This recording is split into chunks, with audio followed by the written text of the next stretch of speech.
with the Boko Boko Hotel to talk about it or to say about it. You know, it's something that it's in me. You know, it's not something that I've copied or take it from anywhere, because I was born in a place called Marere. The Boko Boko name came from, I was thinking, okay, I cannot call it forest. I cannot call it something that the names are there. You know, I wanted something unique for myself, that let me call it Boko Boko. Because Boko Boko, it's a plant, a banana plant that produces bananas. And that particular banana is a cooking banana. So we call it Boko Boko. So now I said, now this is special. Nobody in Kenya is Boko Boko. Nobody somewhere.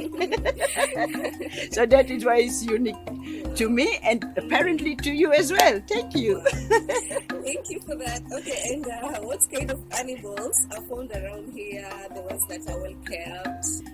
Okay, I have a giant tortoise, which that was brought to me as a gift for my first born son as a birthday present, and which my son now is 52 years, so he's around that time he's here with me.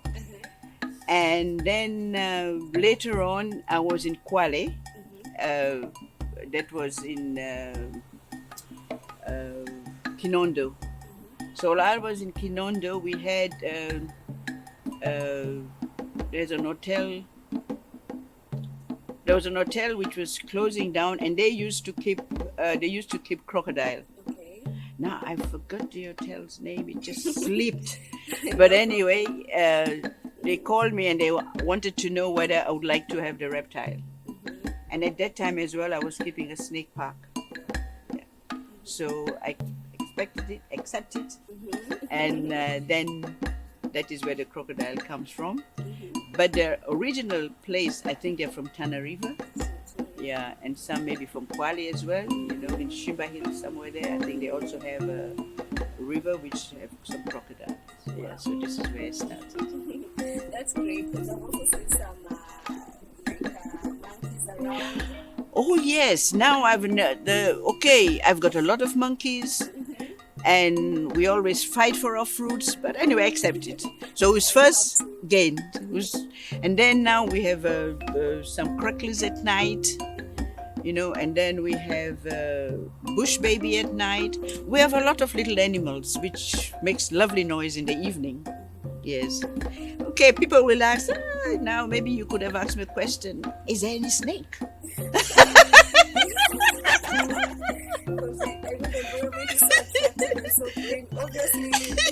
Yeah, okay, we don't have much snake, but we have the green one, which they're really not poisonous, which we call that spaghetti snake, the green ones. So these are not poisonous. And then, you know, we're scared about snake, but they are more scared than we are. You see, because they can't hear you, but they can only feel your vibration. So even if you're farther and you're walking, you're stamping hard, they're gone, they're long gone. You just hear the noise, shh, oh, snake, and you have not even seen it. Yes. How do you feel them?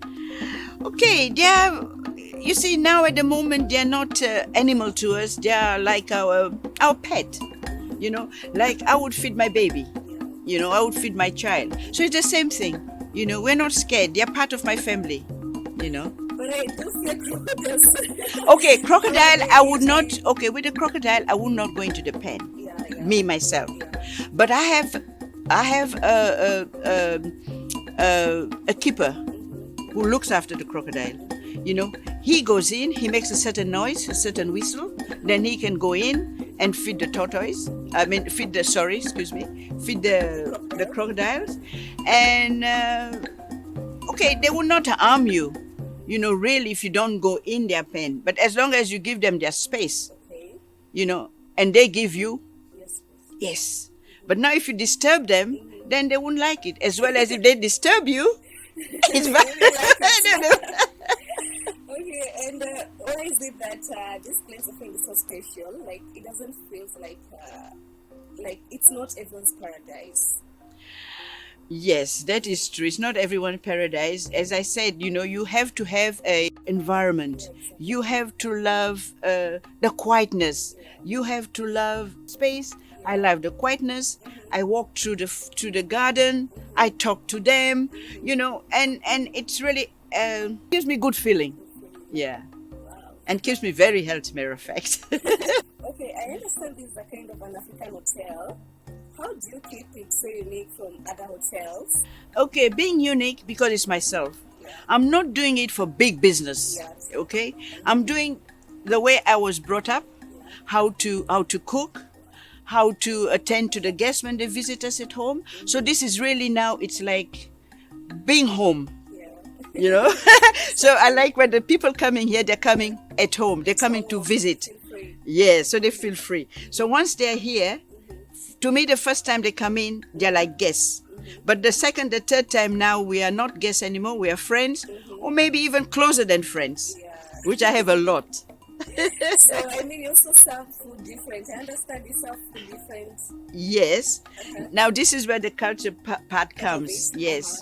We have the clay plate, Yeah, yeah. okay, and then we serve in the pot, a wooden pot. At that time, we didn't have plastic plate and all that things, which now spoiled our environment anyway, and because before now, now I've got some of my pot, which is wooden, almost 40 years. I'm still serving on it. 40 years. It's going no. It's we call it mvure. Eh? Now it's going smaller and smaller because I have to heat it. So now it's burning smaller and smaller. And to get such a thing now is food. It's how you prepare it. Wow. I don't prepare my food like just putting water and this and no. I make it very simple, and I cook my food as the nature. Okay, now I will bring the beans. I will not start boiling it and do that. Just simple. Put it on the fire, cover your pot, let it steam itself. And now this is where you get the taste of your food naturally. Yeah. Is your father, your parents, your inspiration? Yes, especially my mom. Wow, that's awesome. Okay, and what kind of entertainment is offered here? Because I can see no television around, I can't hear any music. I don't understand. You see, there now you said it yourself. White people, some of them doesn't like it because of that now. Okay, you see now, if I put music, A, I will lose all my animals. Exactly. B, they will come here with their disco, they'll dance, and just imagine all my plants, 1 leaves, 2 leaves, they're standing in the corner there, they talk, and now they cannot stand still. They start removing 1 leaf, the other leaf, while they're talking, but they don't realizing they're damaging the plants, So for me, this is why I don't want this disco thing or whatever, So if people come here, they relax. That's so amazing. See, I take my garden very seriously, very very seriously. I can see. Okay, and according to my research, I found that you received so many visitors. For my feeling, I'm very proud for the visitors to come. And as I said, I don't treat my visitors as visitors. I invite them as their friends. They're coming to see me, okay? And they're coming to see what I've done, all right? And for whatever I've done here, I did it for myself. I've enjoyed it myself. So I really appreciate that now other people as well, they love what I've done. So that makes me Feel happy. very very happy. Okay. Yeah, and I'm so happy they do come. Like yesterday we had a group of accountants. Oh, Yeah, they couldn't believe what they've seen. When the host came to find out about the place, then they told me, Yolanda, are you sure? Will the people? I said, you know what? You just leave it with me. yeah. Eh? If it doesn't go well, then give me. But if it goes well, I'm going to see you. To see me, and especially when I told them I have good visitors here. I had my president as well. Wow. Kenyatta visit me. Wow. Yes, which that was a great. That was something. I even kept his chair at home. I didn't want nobody else to sit on it. Okay, and what advice, can you tell other people who are maybe yet to start what you've really done? What can you tell them? Like, most only. Thank you. Okay, for me, I would tell, in case they want to start anything, and they buy a